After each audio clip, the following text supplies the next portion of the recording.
kasih karena sudah mengikuti kegiatan pembelajaran kita hari ini. Karena pandemi yang saat ini belum mengalami penurunan, jadi kita akan melakukan pembelajaran luring secara kelompok seperti sekarang. Iya Ibu. Baik, sebelum memulai pembelajaran kita pada pagi hari ini, saya meminta kesediaan untuk memimpin kita dalam doa. Terima kasih Ibu. Teman-teman, tadi Ibu, sebelum kita memulai pembelajaran, mari kita berdoa. Berdoa selesai. Baik, terima kasih yang sudah memimpin kita dalam doa. Hari ini kita akan menyambung materi dari minggu lalu, yaitu materi jaringan hewan dengan submaterinya adalah jaringan epitel. Sebelum itu, Ibu akan menunjukkan sebuah gambar. Nah, anak-anak, apa yang bisa kalian tangkap dari gambar ini? Itu ada bermacam-macam hewan Ibu, tapi dengan struktur luar atau struktur morfologi yang berbeda. Oke, baik. Gambar tadi merupakan berbagai jenis hewan dengan struktur tubuh dan habitat yang berbeda-beda. Untuk mendukung segala jenis hal yang berkaitan dengan hewan tersebut, hewan telah tersusun dari berbagai jenis jaringan yang mana memiliki peranan masing-masing. Nah, salah satu jaringan penyusun pada hewan tersebut adalah jaringan epitel. Indikator yang akan kita capai pada pembelajaran kita hari ini yaitu menganalisis keterkaitan antara struktur, letak, dan fungsi pada setiap jenis jaringan epitel dengan tepat. Nah, tujuan yang dicapai melalui pembelajaran yang akan kita lakukan pada hari ini yaitu peserta didik mampu menganalisis keterkaitan antara struktur, letak, fungsi dari setiap jenis jaringan epitel dengan tepat. Jadi ini adalah tujuan pembelajaran yang akan kita capai pada hari ini. Baik Ibu. Baik, selanjutnya Ibu akan membagi kalian dalam kelompok untuk mengerjakan lembar kerja yang telah Ibu sediakan. Namun sebelum itu, Ibu akan menjelaskan sedikit tentang apa itu jaringan epitel. Baik, jadi jaringan epitel merupakan jaringan yang melapisi atau menutupi permukaan tubuh. Baik itu permukaan tubuh bagian luar maupun permukaan tubuh bagian dalam dari hewan. Nah, jaringan epitel ini terbentuk dari perkembangan lapisan ektoderm, mesoderm, dan endoderm. Nah, untuk perkembangannya nanti lebih lanjut akan kalian dapatkan di materi anatomi hewan di jenjang yang lebih tinggi. Baik, selanjutnya Ibu akan membagi kalian dalam 2 kelompok untuk mengerjakan lembar kerja yang sudah disiapkan. Terima kasih Bu. Ibu. Oh ya, ini jangan lupa diisi absen. Jadi Ibu makasih.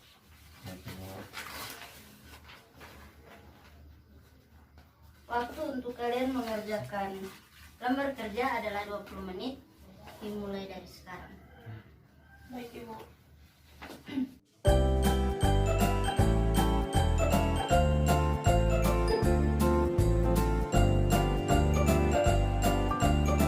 Oke, waktu habis.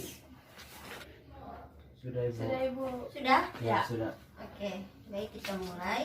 Di situ kan ada 5 nomor soal Iya. dengan 2 nomornya adalah soal melengkapi tabel. Iya Bu.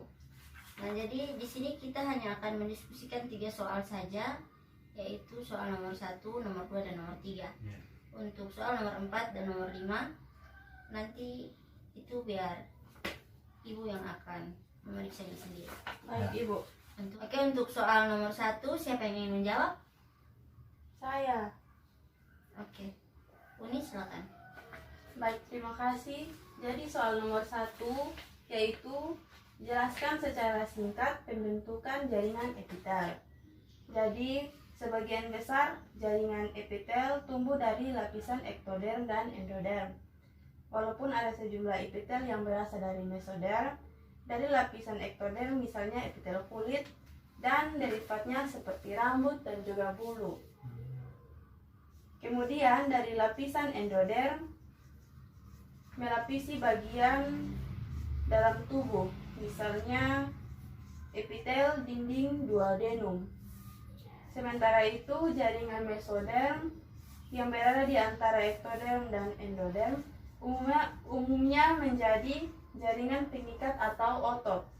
Adapun epitel yang berbentuk membran dan berasal dari mesoderm yaitu endotelium dan mesotelium. Sekian Ibu. Oke, kita berikan aplaus untuk Uni. Selanjutnya nomor 2. Saya Ibu. Baik, Rio, silakan. Baik, untuk nomor 2 itu tuliskan ciri-ciri dari jaringan epitel secara umum. Nah, di sini ciri-cirinya itu yang pertama sebagai pelindung atau proteksi.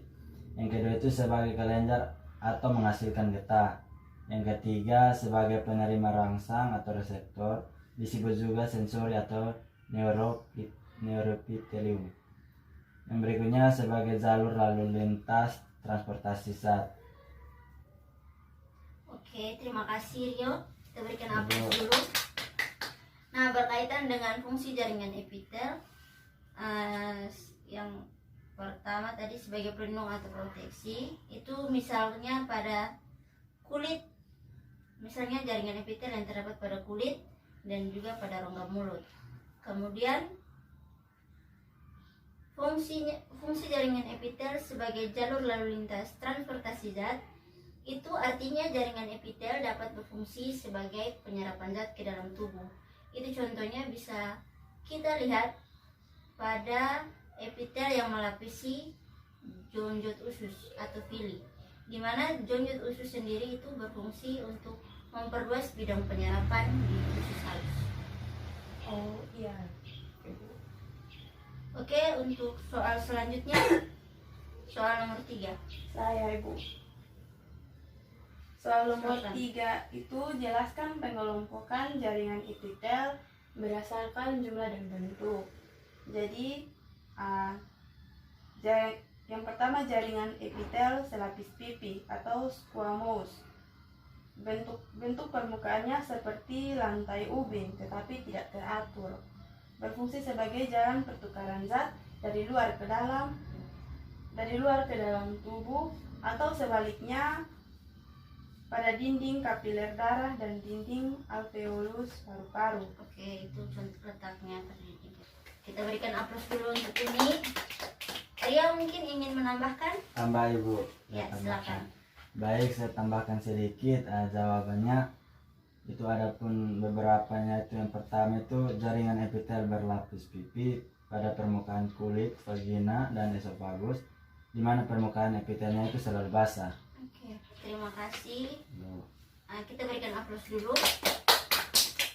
Oke, jadi jawaban yang telah kalian sampaikan itu semuanya benar.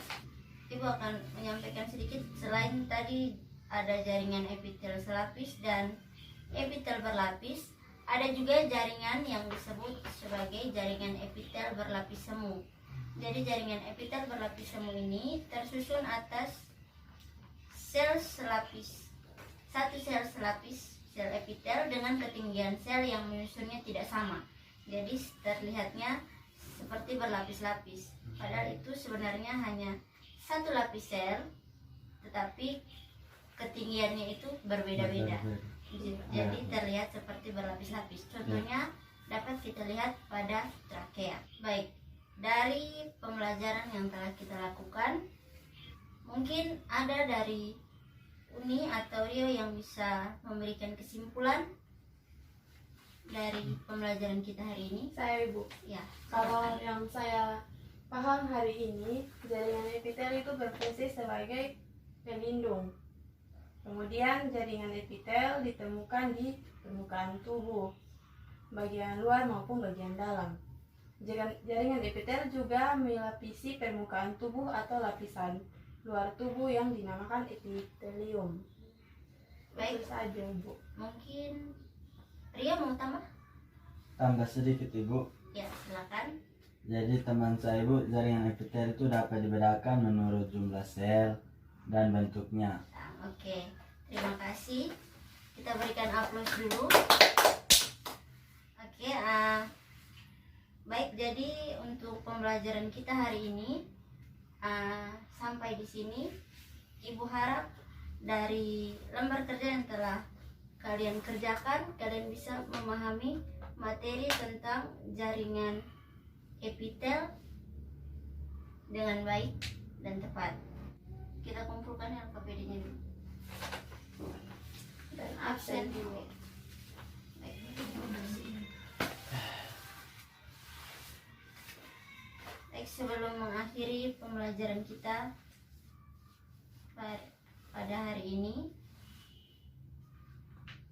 Rio tolong pimpin kita dalam doa penutup. Baik, sebelum kita pulang, mari kita sama-sama mengarahkan dalam doa. Dan di segala samping doa ini menurut agama dan kepercayaan saya, yaitu agama Kristen Protestan. Berdoa mulai. Berdoa selesai. Baik, terima kasih. Sampai bertemu minggu depan. Selamat pagi. Pagi, Bu.